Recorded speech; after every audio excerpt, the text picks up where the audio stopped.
পিসি সরকারের ম্যাজিক দেখেছেন? পিসি সরকার যখন আপনার ম্যাজিকের টাইম থাকবে ধরুন দুপুর 12টা, উনি ঢুকবেন দুপুর 1টায়। সকালে যখন হল চিৎকার চলছে উনি বলবেন আপনার ঘড়িটা দেখুন কটা বাজে। অর্থাৎ পিসি সরকার ছিলেন বড় জাদুকর, ম্যাজিশিয়ান। আর আমরা বর্তমান ভারতবর্ষের বড় জাদুকর ম্যাজিশিয়ান পেয়েছি একজন প্রধানমন্ত্রীকে, যিনি আমাদের 140 কোটি দেশের প্রধানমন্ত্রী, জাদুকর নরেন্দ্র মোদী। কেন বললাম জাদুকর? তিনি কদিন আগে বাংলা এসেছিলেন, দেখেছেন তো? উনি 2014 সালের আগে থেকে নির্বাচনী প্রতিশ্রুতি একটার পর একটা মিথ্যা। 2 কোটি বেকারের চাকরি, 15 লক্ষ টাকা পাইয়ে দেওয়া, একটার পর একটা মিথ্যা প্রতিশ্রুতি। আবার বাংলা এসে কি বলছেন না, আমরা দিল্লি থেকে বাংলাকে উন্নয়নের যে টাকা দিই সে টাকা তৃণমূল কংগ্রেসের পকেটে চলে যায় বলেছে। শুনেছেন তো? শুনেছেন তো? তাহলে মোদীজিকে আমার প্রশ্ন, আপনি তো 100 দিনের কাজের টাকা বন্ধ করেছেন 2021-এর আগে। তাহলে 2021-এর আগে যে ডাকাতটা আপনি সাধু বানাতে চাইছেন, যে ডাকাতকে, সে তো আপনার পাশে বসছিল। তাহলে 10 বছর যে পূর্ব মেদিনীপুর জেলার সমস্ত ক্ষমতায় ছিলেন, আপনার 100 দিনের টাকা যদি তৃণমূল কংগ্রেসের পকেটে যায়, তাহলে ওই ডাকাতটাকে আপনি জিজ্ঞেস করলেন না কত টাকা তার পকেটে গেছে? আপনি জিজ্ঞেস করতে পারলেন না কত টাকা গেছে? সে সাহস আছে? 2021 বিধানসভা নির্বাচনের পর থেকে আজ পর্যন্ত ত্রিস্তর পঞ্চায়েত ব্যবস্থা চলছে। দেখেন না শুভেন্দু অধিকারী কোথায় কোথায় কোর্টে যায়, কোথায় কোথায় যে কোনো উচিতে কোর্টে যাবে। বিধানসভার ভিতরে গাড়ি না ঢুকতে দিলেও কোর্টে গিয়ে বলবে আমার গাড়ি ঢুকতে দিচ্ছে না। কি লজ্জা! গাড়ি আমার কোর্টে ঢুকতে দিচ্ছে না, বিধানসভার ভিতরে কোর্টে গিয়ে বলবে।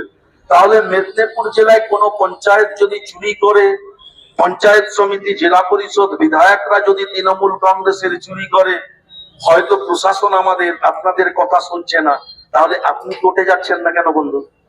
আপনি কোর্টে যাচ্ছেন না কেন? তার মানে আপনি চলে যাওয়ার পর তৃণমূল কংগ্রেস মেদিনীপুর জেলায় ডাকাত মুক্ত হয়েছে। আপনি ছিলেন ডাকাত তৈরি করার ফ্যাক্টরি কারিগর, ডাকাতের সর্দার।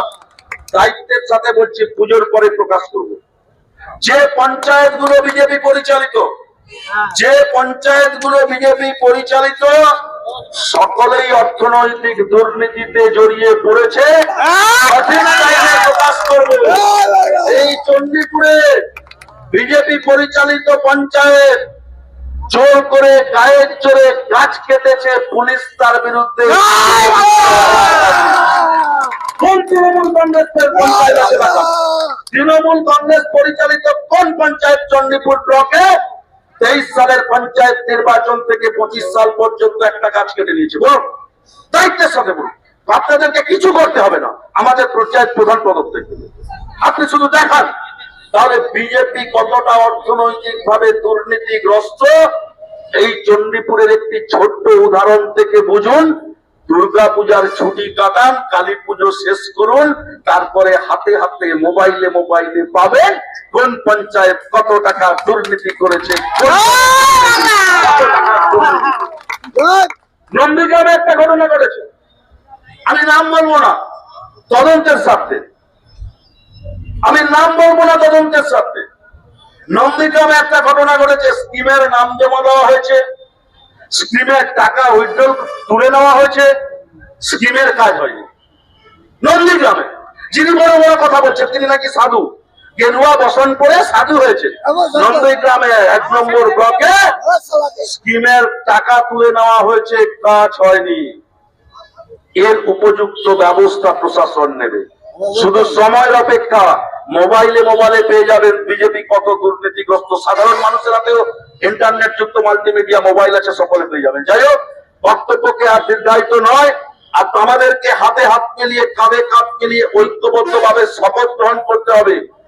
বাংলার প্রতি অবিচার আমরা কি মানব? বাংলার প্রতি আমরা অবিচার মানব না, মানছি না। মমতা ব্যানার্জির নেতৃত্বে আমাদের প্রতিবাদী আন্দোলন চলছে, চলবে।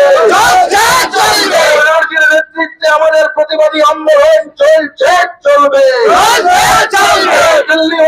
করছে, বাংলা মাথা মতো করছে না, করবে না, করছে না, করবে না। আর বাংলায় হাতে হাত মিলিয়ে কাঁধে কাঁধ মিলিয়ে ঐক্যবদ্ধ ভাবে প্রত্যন্ত গ্রামের মানুষকে সংগঠিত করেন বিজেপির উৎসাহ অপপ্রচার ছাপ্পাবাজদের বিরুদ্ধে মানুষকে সংগঠিত করে ঐক্যবদ্ধ ভাবে লড়াইয়ের ডাক দেন।